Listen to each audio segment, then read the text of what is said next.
Inga mana, inga reo, inga haue whā, tēnā koutou katoa. No mai haramai, warm greetings, everyone. Welcome to today's webinar from Pacific Storytelling, focusing on a subject that is particularly close to my heart, and that is telling the story of Māori cultural tourism. Before we begin, and while we wait for a few more people to join the call, just a little bit of housekeeping to let you know that today's webinar will be recorded. If for any reason you have to attend to a client's needs or anything like that, this will be made available on our website, pacificstorytelling.com, as a part of our on-demand training library. If you're not familiar with the training library, we will talk about that throughout today's presentation. But again, we will be recording this, and if you have any questions, concerns, technical difficulties, please do contact me through the question and answer function or through the chat function of your screen. We've got quite a lot of slides to get through today, and so I'm going to turn my video feed off so that you have the full screen effect of some of the beautiful images of New Zealand. I am here and available for you. So I'm going to stop the video and begin the presentation. Just a little bit about our Pacific Storytelling and what we do. We are a tourism sales and marketing representation service based in Los Angeles, California, that focuses specifically on the South Pacific. We work to highlight the people and culture of the South Pacific, and we do that in a number of different ways, which we'll go through today's presentation as well. But essentially, think of us as a free cultural sensitivity training portal.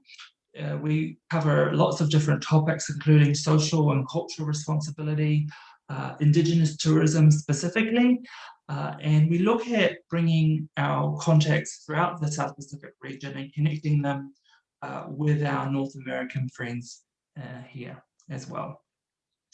We also are proud members of the World Tourism Association for Culture and Heritage. And basically what this means is that everything that we do is held up to the World Tourism Association standards for protecting cultural heritage.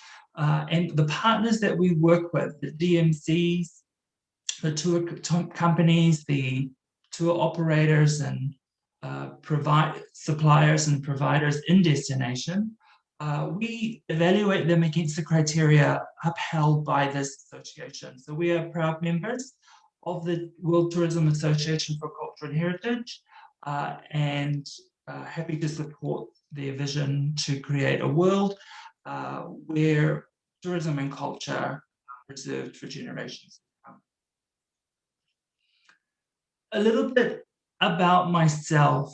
You might notice that I have a different accent. I originally am from a little village called Rotorua, New Zealand. I am of New Zealand Māori extraction, so that is my heritage. And I've lived in America now for the last 6 or 7 years.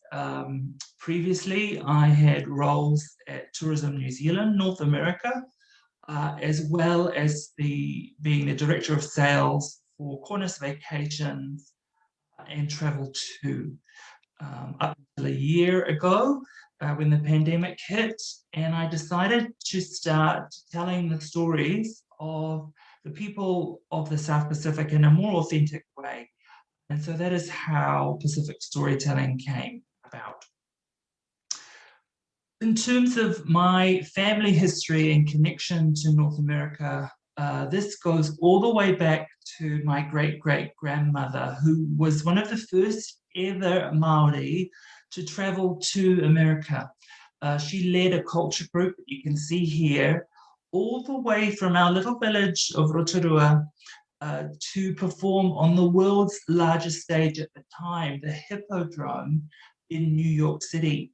So for 9 months in 1909, my family, led by my great grandmother, helped to tell the story of the South Pacific and particularly of our little village to the people of New York City. And so my family have been involved with promoting our people and our culture for quite a while. And so it's something that I take very, very personally. In terms of an agenda for today, we're going to look at things through very much a Pacific lens. Quite often in the Western world, we look at a very linear way of looking at timelines. Well, we're going to flip that on the head a little bit and look at it through an Indigenous perspective, and that is less linear and more cyclical. We're going to talk about the very beginnings of our people, our creation story. We're going to go through and talk about how the Māori people arrived to New Zealand, how long ago that happened, the introduction of a new culture to New Zealand, being the European culture, how that worked at the time and how it works today, and also what are the types of cultural tourism experiences that you can book for yourself and your clients on their next New Zealand adventure. Obviously, it goes without saying that there are border closures happening at the moment. However, we are really encouraged by the recent data that's been coming out in North America. I don't know if you would have seen the latest from Bloomberg, but it shows that post-vaccination, that people, once they've been vaccinated, are already getting their credit cards out and are booking their travel in. There's quite a lot of pent-up demand, and at the moment, the majority of people being vaccinated are in the older demographic. So once our more mobile generations get vaccinated, I think we'll start to see that trend continue. And hopefully in a couple months' time, we will be looking at a different travel landscape and position ourselves well to take advantage of that pent-up demand. I think we all deserve a break after all of this. So just to give you a snapshot of the demographics of New Zealand has a population of about 5 million. And if you think about the land mass of the same size as California, there's only 5 million people living in New Zealand. Of that 5 million, about 15% of the population self-identify as being of Māori descent, Indigenous New Zealand. And so Māori are the largest minority in the country behind the European population. One thing I will mention, though, is that this is a self-identified statistic. As in the Māori culture itself, there is no blood quantum. We don't have a certain percentage that we say that you qualify as a Māori or you don't qualify as a Māori. This is something that is very fluid and that is self-identified. Now, I do apologize in advance if there are a few big and tongue-twisting words in this presentation. Please, I'm going to do my best to slow down and to highlight those tricky words for you. And also we will send through this presentation and the follow-up as well, that you can read it as opposed to just seeing it on the screen. But there are a few phrases that will be used quite regularly, and these will be used throughout this presentation, but also will be used when you are in destination as well. So helpful to know for the purposes of our education, but also helpful to know for our clients and ourselves when traveling as well. So the most obvious one is kia ora, which means hello, but it's also our way of saying thank you. And literally translated, kia ora means to wish you good health. So I wish you all very good health today. The second helpful phrase is the Māori name for New Zealand, Aotearoa. Aotearoa is the name of our country, and it literally is also a sentence in its own right. Uh, Similar to how the German language combines a number of words to create a new word, we have the same sort of style in Māori. The meaning of Aotearoa is the name of the land of the long white cloud, and this commemorates when the first migration occurred. A famous chief named Kupe and his wife saw land in the distance, covered by a cloud that spanned the length of the country. And his wife called out, He ao, he ao, he Aotearoa, a cloud, a long white cloud. So that's how we get that name there. And of course, Māori, the third most helpful phrase for today. It's the Indigenous word for the native people of New Zealand.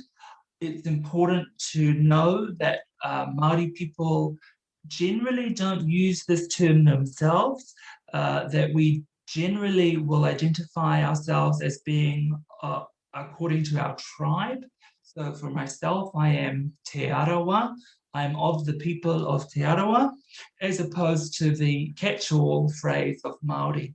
But it's helpful for our uses today to sort of generalize what we're talking about. The word Māori itself means fresh or normal. And so, for example, when we talk about why Māori, this is fresh water or normal water as opposed to salt water. So that's the meaning of that word there. So how did the world come about according to the Māori tradition? Well, our creation story is a love story. And this is the love story of Rangi Nui, who is the Sky Father, and Papa Tuanuku, who is our Earth Mother. The world was trapped in the middle of the Sky Father and the Earth Mother, and trapped in the darkness while they held each other in deep embrace. The children of the Sky Father and Earth Mother plotted one day to try to separate their parents and let in the light. The god of the forest tried to separate his parents. The god of the winds tried to separate his parents. And it wasn't until finally Tane Mahuta, the guardian of the forest, was able to push those parents apart by growing the trees ever taller and finally letting in the world of light and the world that we know it today. We say that these parents, our Earth Mother and Sky Father, still miss each other, and that the morning dew on the land is the tears of the Sky Father as he mourns his lover.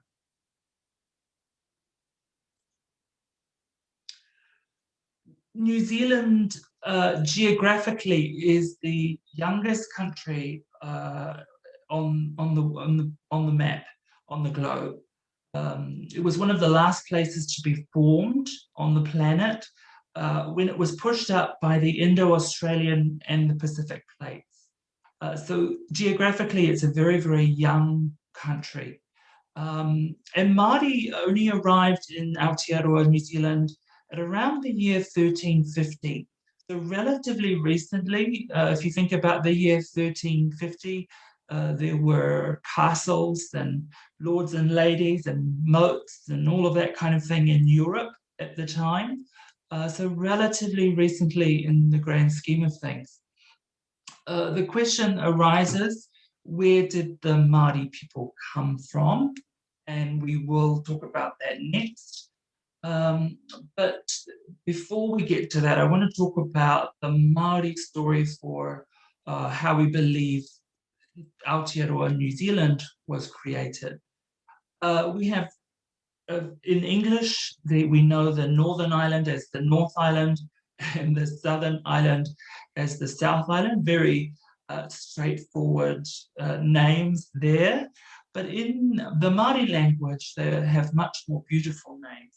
And those include the North Island is Te Ika a Maui, or the great fish of Maui. And this tells the story of, you might remember Maui as a common figure through many Polynesian traditions. Well, he was obviously a mischievous chief, and one day he snuck into the boat with his brothers to go fishing, and they fished up the North Island. That boat that they were in, that great canoe, was immortalized and became the South Island. So the North Island known as the Great Fish of Maui, the South Island known as Te Waipounamu, or the Great Canoe Maui.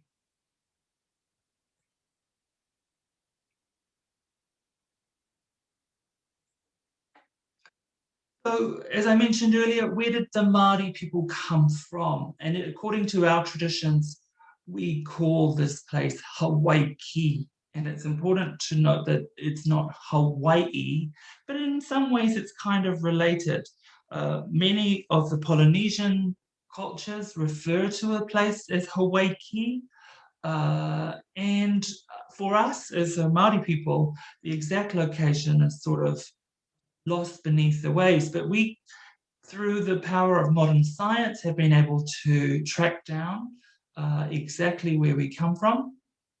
And modern science tells us that around the year 3000 BC, that the people of Polynesia originated in the remote jungles of Taiwan and traveled down through Micronesia, Melanesia, and finally to Polynesia, where they separated out from. And so, with that being said, we have very close familial relationships with the people of Hawaii, the people of Tahiti, the Cook Islands, and everything in between, and also the Marquesas and the Easter Islands as well. So everything in between. The Māori people generally have a very close family relationships with people as well. It is a common misconception that the Māori people just were a lost tribe and that they sort of drifted all the way to the bottom of the world. I do want to dispel that myth. This image here shows worn and tattered sails. That was not the case. Māori people were expert navigators. They lived on the ocean just as much as they lived on the land, and so they knew how to study the currents of the ocean. They knew how to look at the different cloud formations and to see where land was forming underneath them, and also to follow the migration of the birds as well. And so that's how the Great Migration happened. Around the year 1350, 7 great canoes left our homeland of Hawaii and then arrived into Aotearoa, New Zealand. Now, then we had the arrival of the European. The name New Zealand actually comes from the Dutch explorer Abel Tasman. Abel Tasman was the first European to sight the land known as New Zealand, and he called it the New Zeeland after the province Zeeland, where he came from in Holland. That's how we get the name New Zealand. But Abel Tasman never set foot on New Zealand soil. You might know that name because he is immortalized in the naming of the Abel Tasman National Park, which is in the Milford Marlborough Sounds in the top of the South Island. It was a little bit after that, in 1769, Captain James Cook, the Englishman, arrived started to set foot on New Zealand soil in an area known as Poverty Bay near Gisborne. This particular part of the Pacific was very rich in whales, which were one of the major sought after resources at that particular time. The whale blubber for the oil lamp and that sort of thing in Europe as well.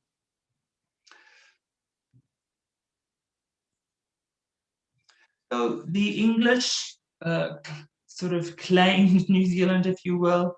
They started to arrive and things had to be formalized, and they were formalized under what we call the Treaty of Waitangi.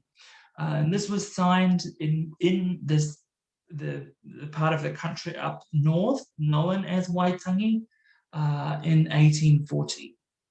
The principles of the treaty basically were that Māori and the Crown were to enter into a partnership of good faith. Crown was free to govern, and that Māori held their land interests and their sovereignty over their resources. And this is widely regarded as the founding document of New Zealand. An interesting fact for our North American audience is that New Zealand doesn't have a constitution in the technical sense. We don't have a written constitution like we do here in America. Instead, we have a number of documents, including the Treaty of Waitangi, which make up the founding principles of the country. And so the Treaty of Waitangi, very important document, and referred to when new pieces of legislation come through, is measured against the treaty principles. You can see the signing of the treaty here, how contrasted it is with the British and their pomp and ceremony, and the dignified chiefs sitting there in their beautiful woven cloaks as well. But that really did set the stage for New Zealand as we know it today.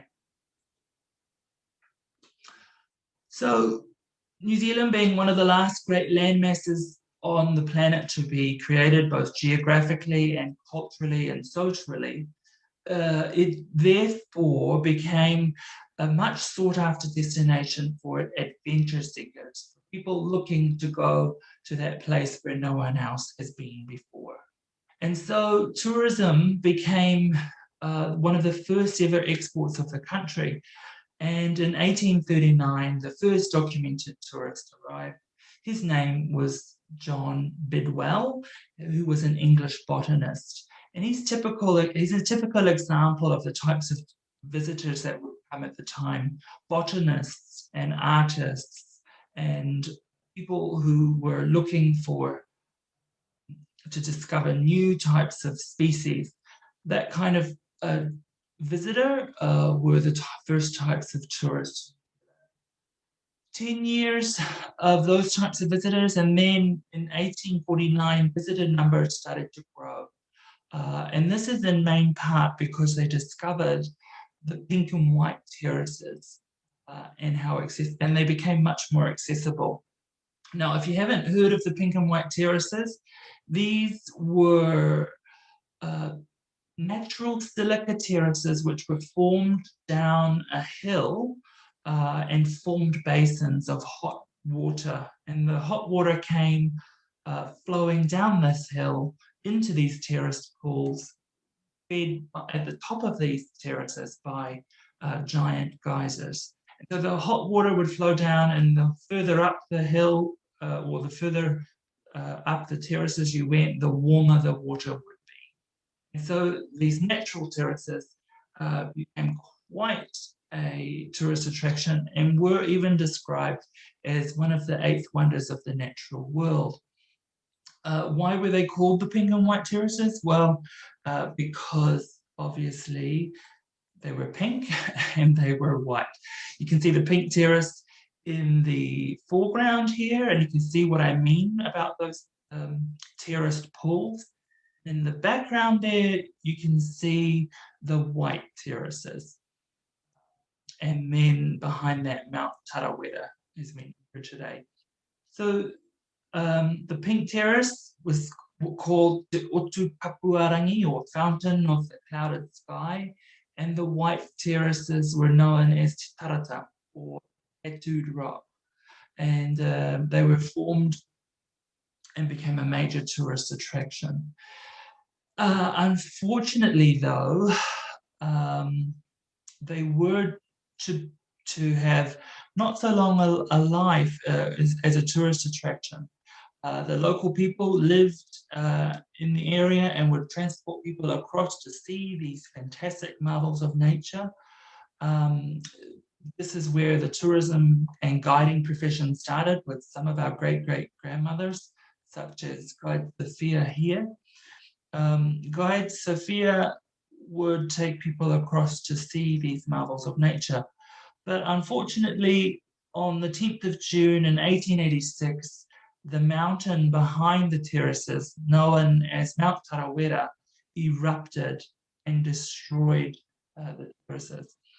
So you had overnight the main tourism attraction in town had disappeared, and you had a whole community of people who were used to working in the tourism industry becoming displaced. And so what did they do? They moved in with their relatives, as I'm sure if the same thing happened today, a lot of us would do the same thing.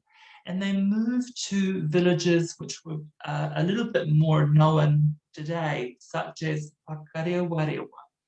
Whakarewarewa is another valley closer to the township of Rotorua and is still operating as a tourist attraction today. You might have heard of tourism attractions such as Te Puia or the Whakarewarewa Living Village. This is where people would move after the eruption, and they started to take visitors around this particular village. Now, it sounds like a consolation prize, but Whakarewarewa also has some beautiful marvels of nature, including over 50 geysers, mud pools, hot springs, and those types of things as well. And so the guiding tradition that started at Tarawera then was restarted down in the village of Whakarewarewa. The children of the tribe also got in on the game, and they would talk to the tourists who would cross the river and tell them to throw a penny into the river so that they can catch it and show them their tricks. And so our children became pioneers of tourism in their own right and started another tradition we call penny diving as well. Another tradition is known as the penny haka, and so the cultural show began simply by the children taking the initiative. They performed the ancestral dances when the visitors would give them money for their performances as well. So a penny haka began. And so that's how Māori cultural tourism started in the country. And Tarawera, where the pink and white terraces were, you can still visit the mountain. The mountain is today where you can go and you can talk about the story of the eruption. You can even go down into the crater on a guided tour. And the mountain is held in trust by the local tribe there as well. And so when you are going up the mountain, you're learning about the history of the people, you're learning about the history of the eruption, and also the geology and the science as well, about what happened to the pink and white terraces, what happened with the mountain itself. It's a very interesting experience, and so you can achieve that by heli from Rotorua, or you can do that by land and doing a four-wheel drive off-road safari. Well. And so that sort of brings us to modern days, is how we were given some bad times with eruptions and things like that, but we adapt and we move and grow with the times. And so today, Māori experiences become a big part of the New Zealand visitor experience. And modern experiences are very, very accessible, and very, very meaningful as well. So I want to walk you through something that a lot of people ask me about, is what is the protocol? How am I going to make sure that I'm not offending anybody? And how am I going to make sure that I'm getting the most out of this traditional ceremony as possible? And so I want to walk you through one ceremony that you're likely to experience, and this is the traditional welcome ceremony. And we call this a pōhiri. Now, the pōhiri is where the local people gather at the front of their ancestral meeting house, and the visitors gather at the gateway. Think of this as your house at home. We don't have a lock on our front door, so what's the next best thing to see if you are a friendly visitor or not is you send out a warrior, and the warrior comes bounding out of the house towards the visitors, and he's carrying with him a token. And this token is laid down in front of the visitors as a part of a ceremony we call the wero, or the challenge.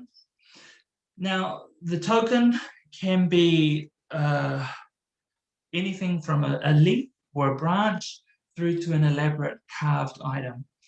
Once the token is picked up by the visitors, we know that the visiting people come as peaceful people. If it was not picked up, immediately the two parties would go to war. So the wero, the challenge, it can be quite intimidating. You've got a warrior racing towards you. He's making all sorts of faces at you.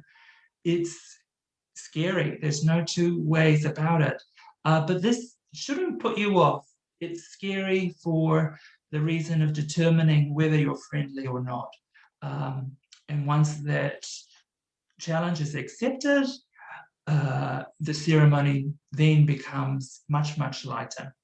And what follows then is what we call the karanga, or the call of the woman. Now, the women from both sides call to each other. They call to welcome the visitors and also welcome the spirits of the ancestors of the people who are arriving as well. So the wailing of and the crying of the woman. Then you have speeches of welcome. And finally, the sealing of the breath of life with that famous shot of the two people sharing breath by pressing noses together. The hongi. The hongi is the sealing of a bond of friendship between two people. And so that is the formal welcome ceremony.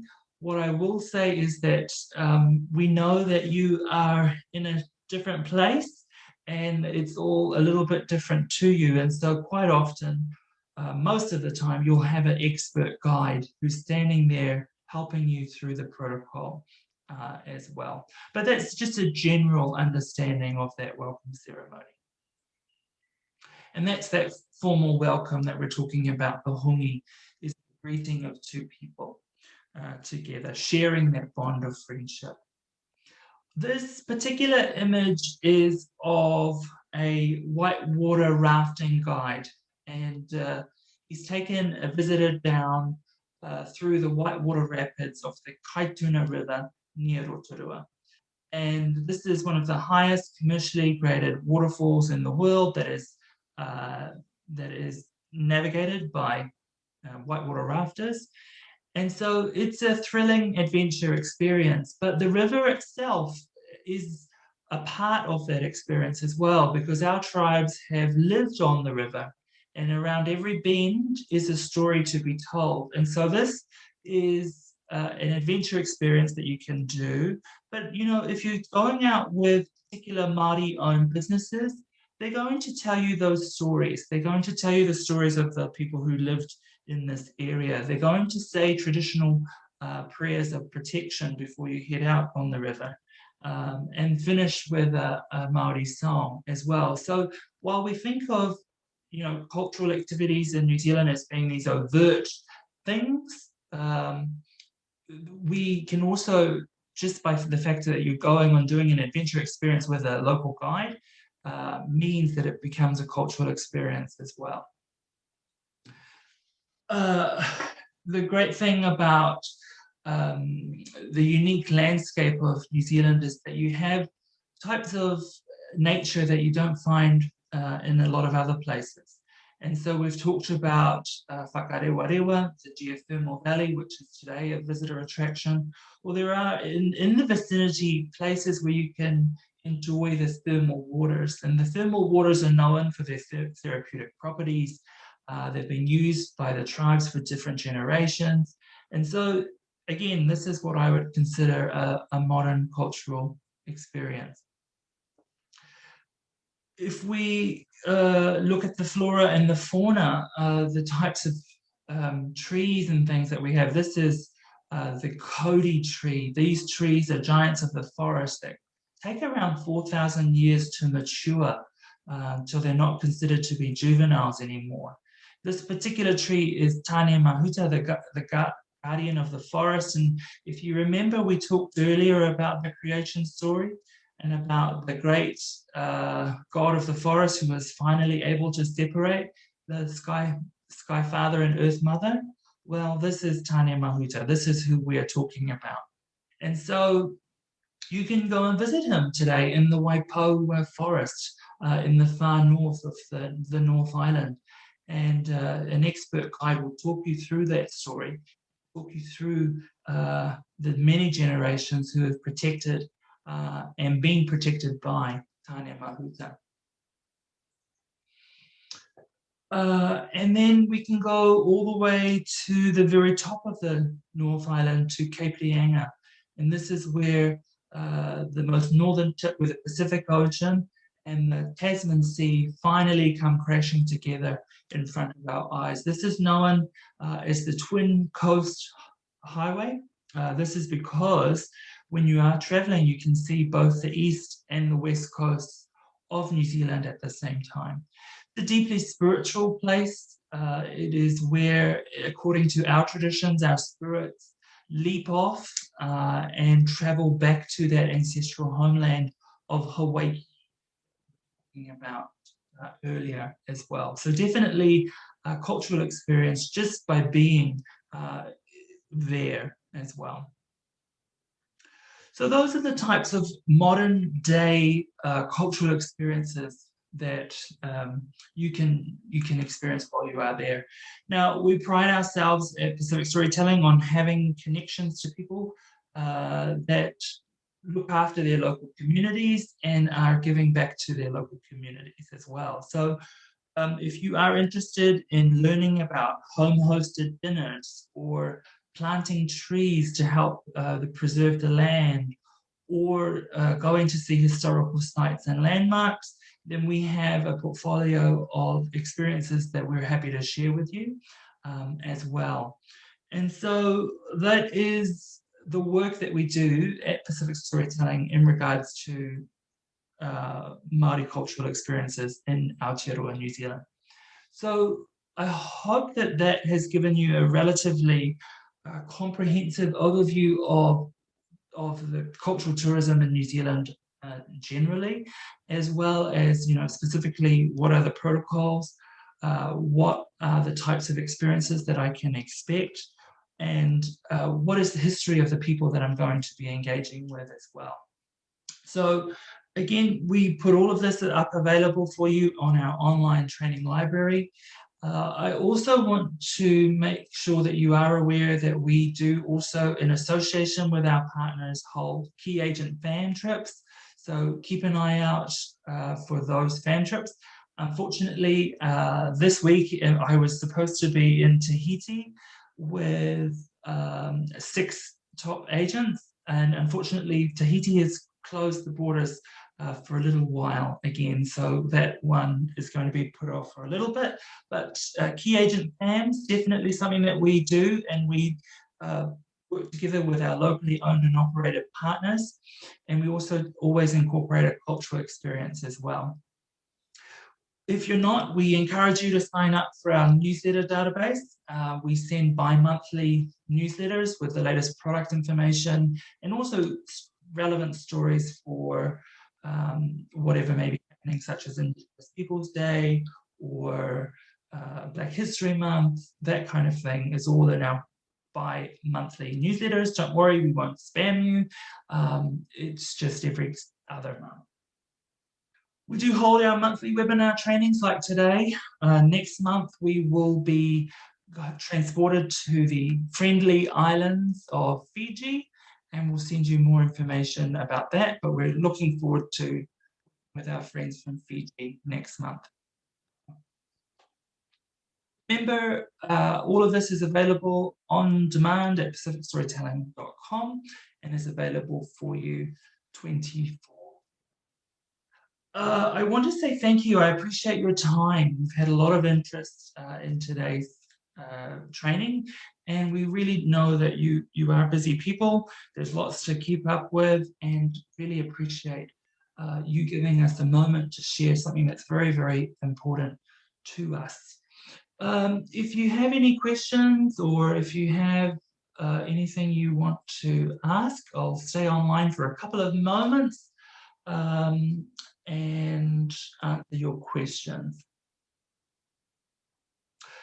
Yes, so if you are interested in the history of the pink and white terraces, good point, Vicky. You do have a modern day experience called Waimangu, which is a tour where you can go out by boat on the lake called Roto Mahana and visit the lake that today sits on top of where those terraces were. So if you want to see what looks like today, definitely Waimangu Volcanic Valley is an experience that you can visit today. So good question in regards to the hongi, and I like this question. The question is, with the way things are in the world today, will the hongi change? In Europe, cheek kissing is already gone. Yeah, very, very good question. And the answer to that is that yes, in a COVID world, I'm sure things will change. In New Zealand today, they have the benefit of being relatively COVID-free.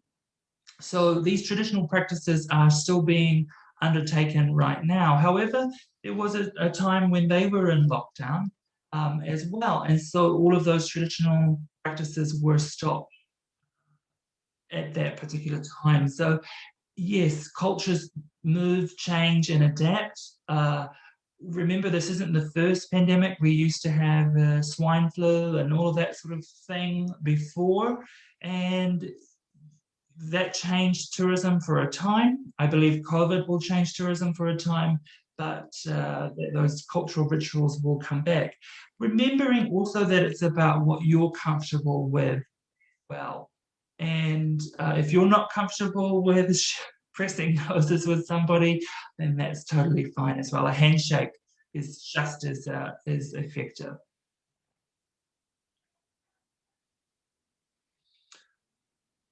Very good questions. Okay, well, any more questions?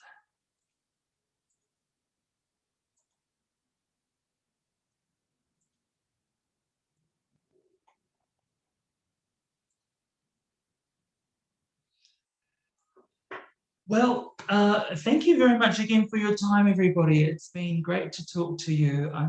What I will do is send you a link to the recording in the next couple of days. I will send you this presentation as well. And if you have any questions about Māori cultural experiences, do let us know. We're happy to put you in contact with our friends in the region. And hopefully that gives yourself and also your clients a much more authentic experience as well. So how we say goodbye, as we say haere rā, kia hoki mai